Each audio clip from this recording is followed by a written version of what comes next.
Heute soll also dieses Abgasrohr ausgetauscht werden. Man sieht an verschiedenen Stellen, dass da echt schlimme Stockflecken sind, und das sind tatsächlich alte Wasserflecken, weil nämlich der Kamin oben gerne mal undicht wird und dann läuft es am Gewinde, an der Verschraubung des Kamindeckels oben eben ins Wageninnere in dieses Überrohr.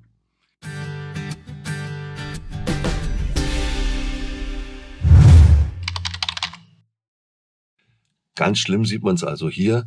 Das ist quasi das Ende, an dem das Rohr an der Heizung angeschlossen ist. Da ist also schon richtig viel zusammengelaufen. Ist also höchste Zeit, dass man das mal austauscht. Ersatzteile bekommt man bei Truma relativ gut. Gibt auch Dritthersteller, wäre also dann auch kein Problem. Hier sieht man also den Dichtring, beziehungsweise was davon noch übrig ist. Das ist der Anschluss eben an die Heizung, an den Brenner. Hier sieht man auch noch so fragmenthaft so ein bisschen von dem Dichtring. Da konnte ich mir einen neuen bestellen. Das ist gar kein Problem. Das Innenrohr hat bei mir 55 mm, das Außenrohr 65 mm und ist damit auch genau das gleiche Rohr, wie man es für die Warmluftverteilung im Auto verwendet. Ich konnte also in dem Fall auch gleich 5 Meter bestellen, weil ich auch noch den Abgas, eben nicht den Abgas, sondern den Warmluftschlauch unter der Sitzbank austauschen möchte. Mit 5 Metern komme ich dann genau hin, dass ich einerseits eben das Kaminrohr verkleide und andererseits die Warmluftverteilung unter der Sitzbank hinbekomme. Was ich mir noch dazu bestellt habe, das ist so ein kompletter Außenkamin.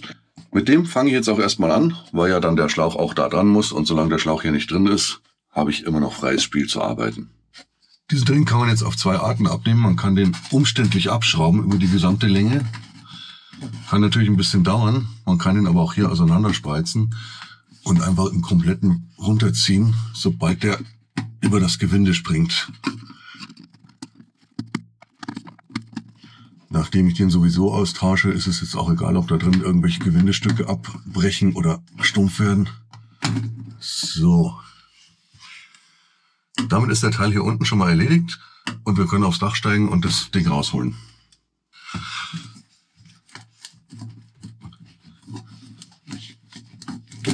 Okay. Ich wollte eigentlich nur wieder kurz vorlösen. Ich konnte ihn aber gleich komplett bewegen.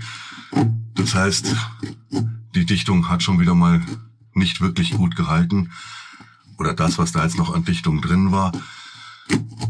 Also auch das dringend nötig jetzt vorm Winter, dass man mal den Kamin bzw. zumindest die Abdichtung überprüft und auswechselt. So, hier sieht man es also schon, dieses Tape. Finde ich nicht gut. Keine Ahnung, ob da ein Loch drin ist. Okay, ich krieg's jetzt auch gar nicht ab. Ist aber auch nicht so wichtig.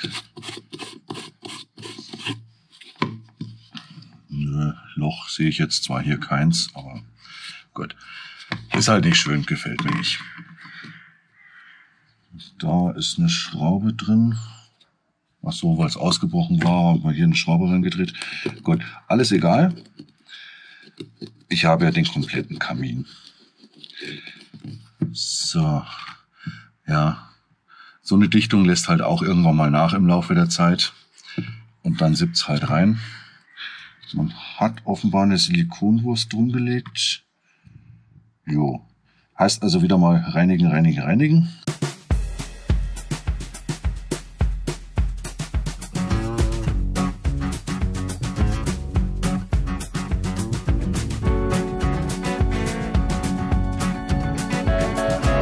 You never guess the places that I've been. Ja, einmal wieder Bremsenreiniger, um das ordentlich sauber zu kriegen.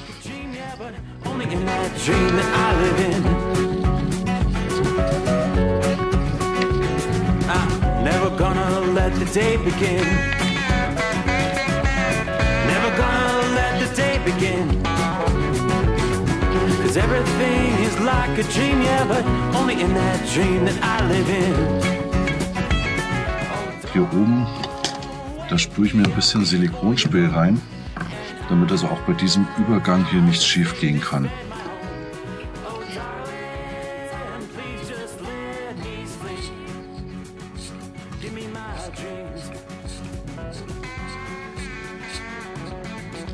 Sorgt also dafür, wirkt wasserverdrängend, sorgt also dafür, dass da jetzt nichts reinkriechen kann. Dann hole ich mir eben meine Dichtmasse.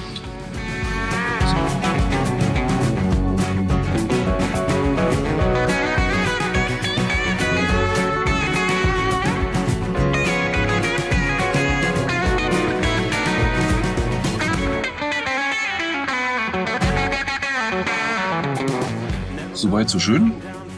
Damit kann man das reinstecken. Und dann wird es von unten angezogen. Man braucht jetzt also hier erstmal gar nicht großartig rumpressen oder so.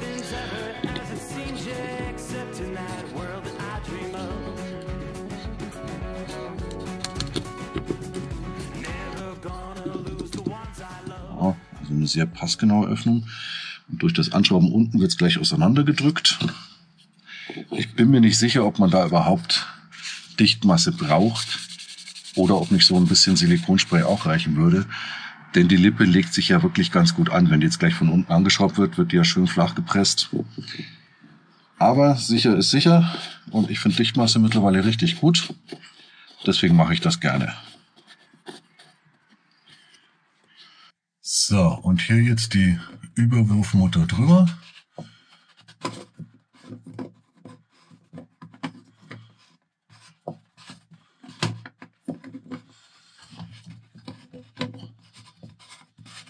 Natürlich gerade ansetzen, sonst schraubt es nicht. An dem Kabelkanal komme ich genau vorbei mit 1 mm Abstand. Mal wieder Glück gehabt. Hier sehe ich schon so ein bisschen Dichtmasse, das ist gut. Ich könnte es jetzt auch wieder hier aufbiegen und dann drüber schieben, aber ich möchte das Gewinde einfach nicht beschädigen. Deswegen tue ich mir das jetzt an, das von Hand einfach komplett hochzuschrauben. So, und jetzt erstmal, was halt so mit der Hand geht, schrauben.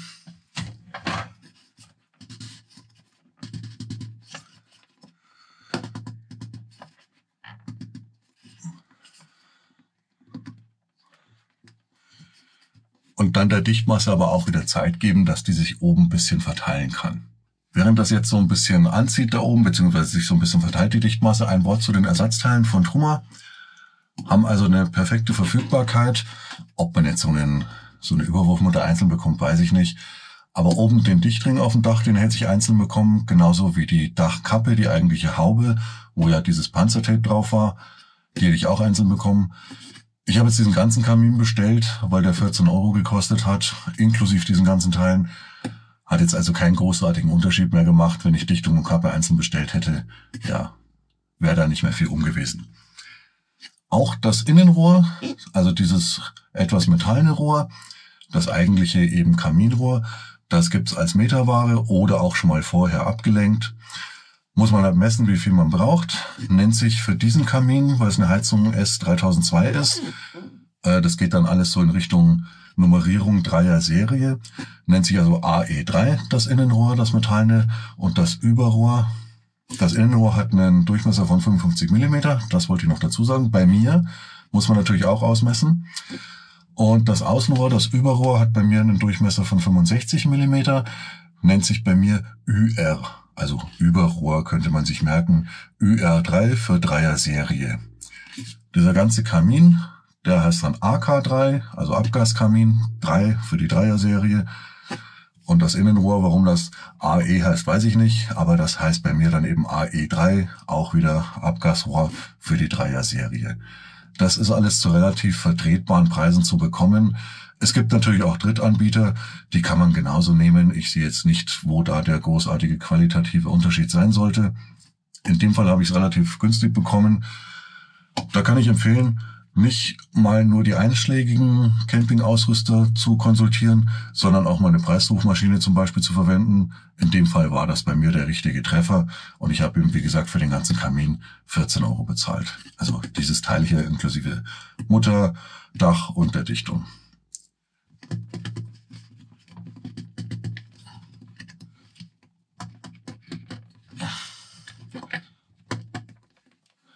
Man merkt dann schon, dass es auch schwieriger geht, weil sich natürlich jetzt dieses diese Gummidichtung so ein bisschen platt drücken lässt, beziehungsweise platt gedrückt werden muss und eben auch die Dichtmasse so ein bisschen dagegen anarbeitet. Deswegen ruhig wieder 1-2 Minuten ruhen lassen und dann nochmal nachziehen. Damit soll es gut sein. Das müsste oben platt gepresst sein. Schauen wir uns gleich an. Dann mache ich hier mal meine Schraube komplett zu. Zum Abziehen der Dichtmasse nehme ich hier wieder ein bisschen Wasser und Spüli. Also einfach Seifenwasser halt. Braucht es nur ganz wenig. Lohnt sich ja eigentlich fast nicht. Aber ich möchte es trotzdem abziehen. Einerseits, weil es halt einfach ein bisschen schöner ausschaut. Und andererseits, damit sich der Schmutz und das Regenwasser nicht in einer etwaigen Wulst fangen können. Einmal kurz verrühren.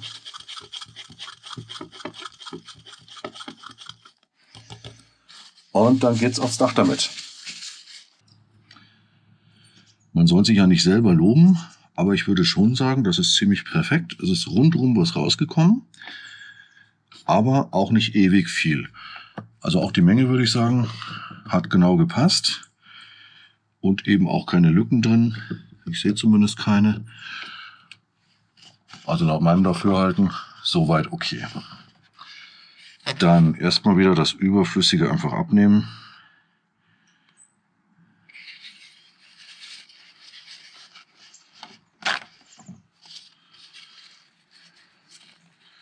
Natürlich jetzt ein bisschen blöd um diesen Knubbel darum.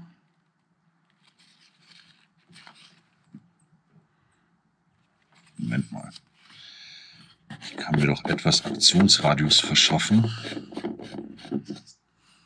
So.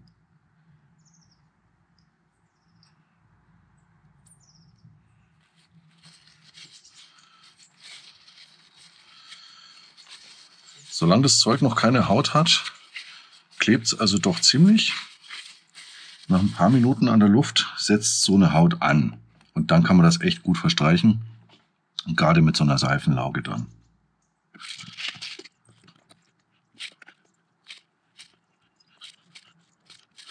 So. Schon bin ich der Meinung, braucht es gar nicht mehr. Dann kann der Deckel also endgültig drauf. Den braucht man auch nicht noch mit so einer Schraube sichern. Einfach festschrauben.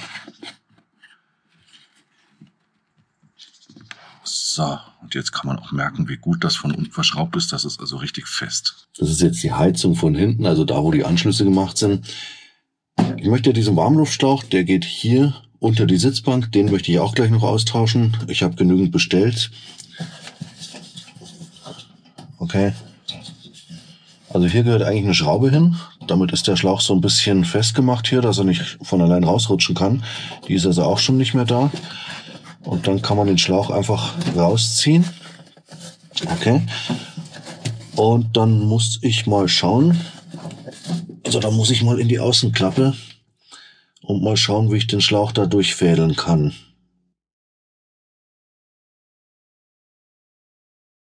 Um dieses Warmluftrohr geht's also. Das ist unter der Sitzbank. Das muss jetzt raus. Okay. Fehlt also eigentlich auch schon wieder eine Schraube.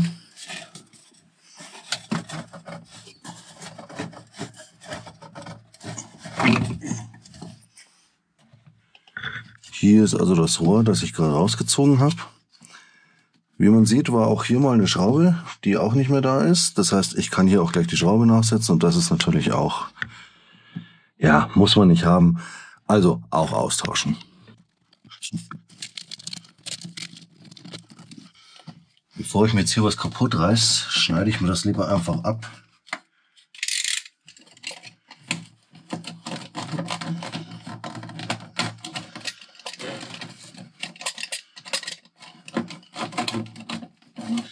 Natürlich möglichst ohne irgendwas anderes zu beschädigen hier drin. Ist ja natürlich eine wilde Installation. Hier wurde halt schon viel gebastelt. Ja, ganz locker und leicht.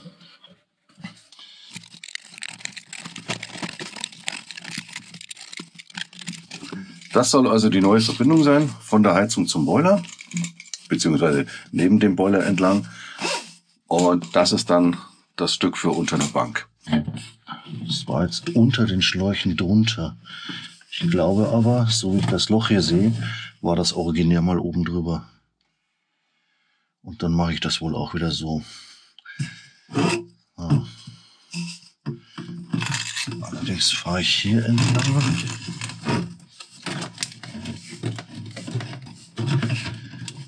Da muss ich ja letztendlich wieder hin.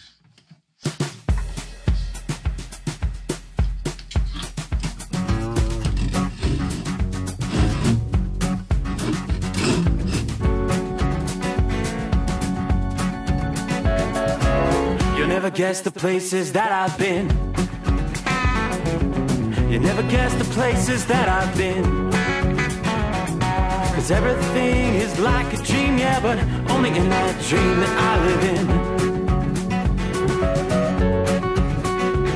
I'm never gonna let the day begin. Never gonna let the day begin. Diese Rohre sind übrigens so ein bisschen mit so Lamellen versehen. Einerseits, damit man Rundungen bauen kann. Andererseits kann man sich damit aber auch, wenn man sie zusammenschiebt, so ein bisschen einen Längenunterschied oder Längenausgleich machen. So ist er jetzt relativ zusammengeschoben und so ist es jetzt auseinandergezogen. Ein paar Zentimeter kann man sich da immer ein bisschen wettmachen. Just let me sleep. Give me my dreams. Damit ist dieser Strang komplett ausgetauscht. Das ist Abfall.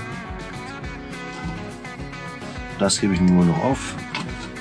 Wer weiß, wo man es noch brauchen kann. Und das ist auch Abfall. Möchte ich nicht wieder verwenden.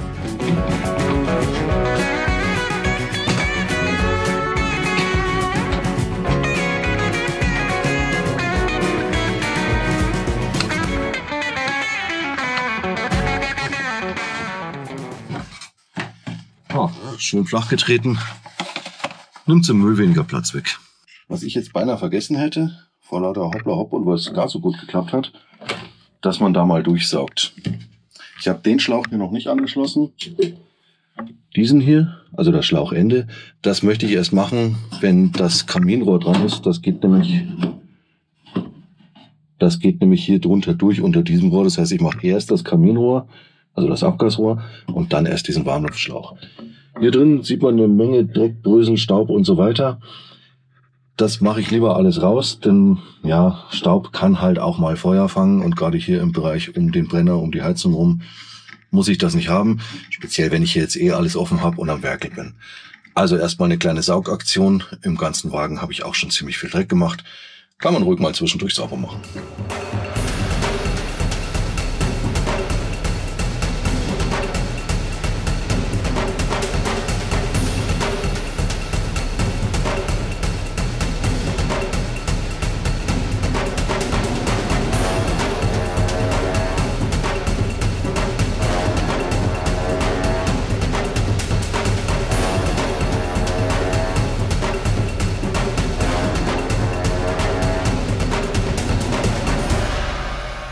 Was ich auf alle Fälle noch machen möchte, das ist aber meine spätere Bastelarbeit, dass ich den Schlauch, diesen Warmluftschlauch, so ein bisschen verkleide mit so einer kleinen Holzabdeckung. Wenn man hier jetzt schon sieht, sobald man was einlädt, haut man gegen den Schlauch dran, kriegt er wieder Dellen, kriegt er eventuell Risse. Und das Gepäckfach an sich, das muss ich nicht großartig beheizen, also da brauche ich keine Löcher im Schlauch. Deswegen, irgendwann kommt hier noch so eine Holzverblendung einfach ganz bastelmäßig drauf, dass der Schlauch einfach mechanisch geschützt ist vor dem, was man dazu lädt. Dann haben wir hier also das neue Heizungsrohr. Eben einmal das Innenrohr, das ist Metall, und das Außenrohr, das ist eben nur so ein Warmluftschlauch. Innen, ja, mit so ein bisschen reflektierten, keine Ahnung, Alufolie belegt, aber es ist im Prinzip eigentlich nur Pappe, die man so mit einem ganz normalen Cuttermesser schneiden kann. Habe ich ja schon gezeigt. Bei diesem Rohr aufpassen, die sind sehr scharfkantig. Werde ich mir jetzt auch gleich noch so ein bisschen behelfsmäßig nach innen bördeln, denn die müssen jetzt jeweils nach innen in die Rohre rein, beziehungsweise in die Anschlüsse von Kamin und Heizung rein. Das heißt, wenn es nach außen übersteht, dann wird sich das ziemlich sperren. Und eben aufpassen, weil die Dinger sehr scharfkantig sind. Von der Länge her habe ich natürlich die alte Länge übernommen, plus 10 cm, weil mir der alte Schlauch etwas stramm saß. Und jetzt hat er künftig ein bisschen mehr Luft. So, hiervon wird es jetzt nicht unbedingt unschärfer. Also trotzdem aufpassen, dass man da jetzt mit den Pfoten oder generell einfach nicht entlang schrammt, weil das blutige Wunden reißen würde. Der Überschlauch, das Überrohr, das ist nicht zu kurz abgesägt oder abgeschnitten, sondern ich habe das durch diese Lamellentechnik zusammengeschoben, sodass ich erstmal an dem inneren Rohr arbeiten kann. Unten in der Heizung bleibt sowieso so ein Stück frei. Da fängt der Überschlauch, das Überrohr, also eigentlich erst hinterhalb der Heizung an. Ich hoffe, ich kann das gleich zeigen.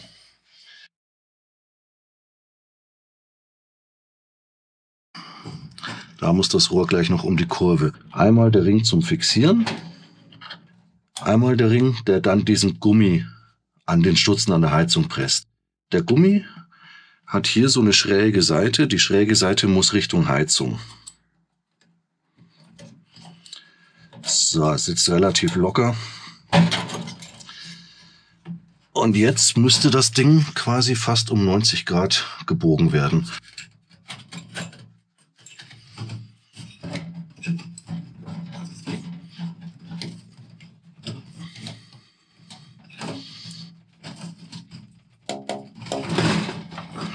Geht sogar relativ gut.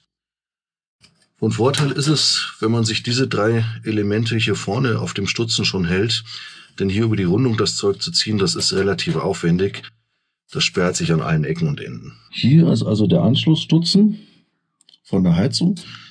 Da muss jetzt eben natürlich das Rohr innen rein. Das Rohr, sehr gut. Genau, das muss da nämlich richtig rein, bis es voll auf Anschlag steht. So. Jetzt den ganzen Kram da dran schieben. Und das da, wie gesagt, ist dann so eine Art Bajonettverschluss. Der muss natürlich jetzt hier vorne und hinten ist auch noch mal eine Nase, entsprechend über den Anschluss drüber. Da oben wird die Geschichte natürlich jetzt deutlich einfacher. Erstmal noch rein, so weit wie es geht, bis auf Anschlag. So, das passt soweit. Und jetzt eben bloß noch den Lamellenschlauch aufziehen, bis er eben auch hier oben ansteht. Einfach drüber schieben. I'm never gonna let the day begin. Never gonna let the day begin. Diese Schraube sorgt jetzt einfach nur dafür, dass der Schlauch nicht nach unten abfällt durch Fahrtgerüttel oder wie auch immer. Dürfte prinzipiell eh nicht passieren, sitzt alles relativ stramm, aber zur Sicherheit haut man einfach da die Schraube durch und dann passt das. Den hatte ich mir noch aufgehoben. Hätte ich den jetzt zuerst reingemacht, dann hätte ich halt hier noch wieder weniger Platz zum Fummeln gehabt und deswegen kommt der Schlauch erst jetzt dran. Dann werde ich noch blind eine Schraube reinhauen. Auch die einfach nur als kleiner Schutz, dass sich das nicht von alleine losrütteln kann.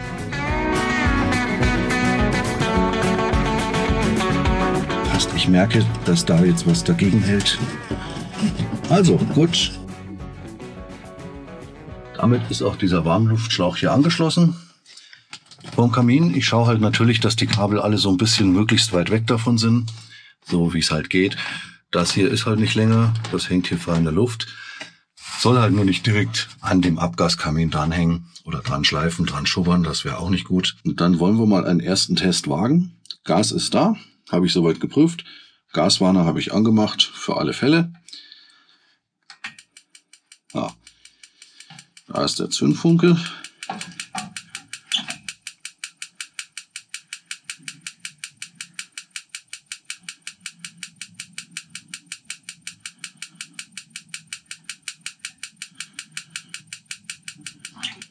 Und an dieser Stelle hat das Video ein paar Tage pausiert. Die Heizung ist nicht mehr angesprungen. Ich wollte da ja gerade den Funktionstest machen, aber die Heizung ist nicht mehr angegangen. Ich habe etwas klackern gehört, also die Piezo-Zündung. Das hat funktioniert. Die Batterien hatte ich auch erst im Sommer ausgetauscht, als ich den Wagen übernommen habe. Und dann wird man ja erstmal panisch. Gerade weil ich da ja rumgebaut habe in dem Bereich. Habe ich vielleicht irgendwas kaputt gemacht? Keine Ahnung. Also erstmal Kochstellen ausprobiert. Okay, Gas ist da soweit. Habe ich alles soweit wieder richtig zusammengebaut. Dann nochmal ewig probiert, das Ding zu zünden. Okay, irgendwann habe ich eingesehen, das Ding läuft nicht mehr. Und dann habe ich natürlich angefangen, mich so ein bisschen auf Fehleranalyse zu begeben.